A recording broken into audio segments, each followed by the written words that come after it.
আপনারা শুধু আবেগের ঠেলাই বলতেছেন প্রকাশ্যে ফাঁসি যায়, প্রকাশ্যে ফাঁসি যায়, প্রকাশ্যে ফাঁসি যায়। এই যে ফাঁসি দিলে তো ওর সাজা শেষ, ফাঁসি দিলেই তো ওর সাজা শেষ। এতে তো আরামের মৃত্যু। দড়িতে তুলে দিল, তওবা তালকিন করায় দড়িতে তুলে দিল, 1-1.5 মিনিটই শেষ। এটা তো আরামের মৃত্যু। ইসলাম বলছে না এত আরামের মৃত্যু, ধর্ষণের মৃত্যু দেওয়া যাবে না।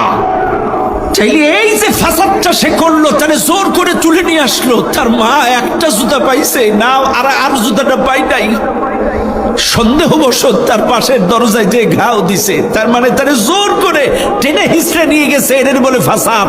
আর কোরআন বলতেছে ধর্ষণের শাস্তি, ফাসাদের শাস্তি এত সহজ ভাবে দিলে চলবে না।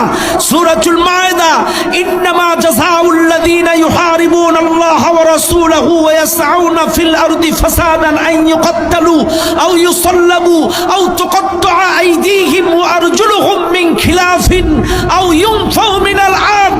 কোরআন বলতেছে যারা ফাসাদ করে, যারা ফাসাদ সৃষ্টি করে, এইভাবে জোর জুলুম করে, কিডন্যাপ করে, টেনে হিসড়ে নিয়ে তারপরে ধর্ষণ করে, যে ফাসাদটা যে করলো, এই ফাসাদ সৃষ্টিকারী যারা, এদেরকে হয় হত্যা করো, আও ইউকাত্তালু, হত্যা করো, আও ইউসাল্লাবু, না হলে শুলে চড়াও, আর তা না হলে একটার বিপরীত একটা, আর হাত পাও কেটে দাও, ডান হাত কেটে দাও, তারপরে বাম পাও কেটে দাও, এরপরে বাম হাত কেটে দাও, ডান পাও কেটে দাও, একটার বিপরীত একটা।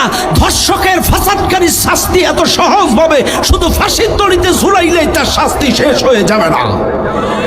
আমরা চাই আজকে ছোট্ট একটা মেয়ে, 4 বছরের একটা মেয়ে চট্টগ্রামে ফারিহাকে ধর্ষণ করেছে, তারপরে রামিসাকে গতকালকে ধর্ষণ করেছে।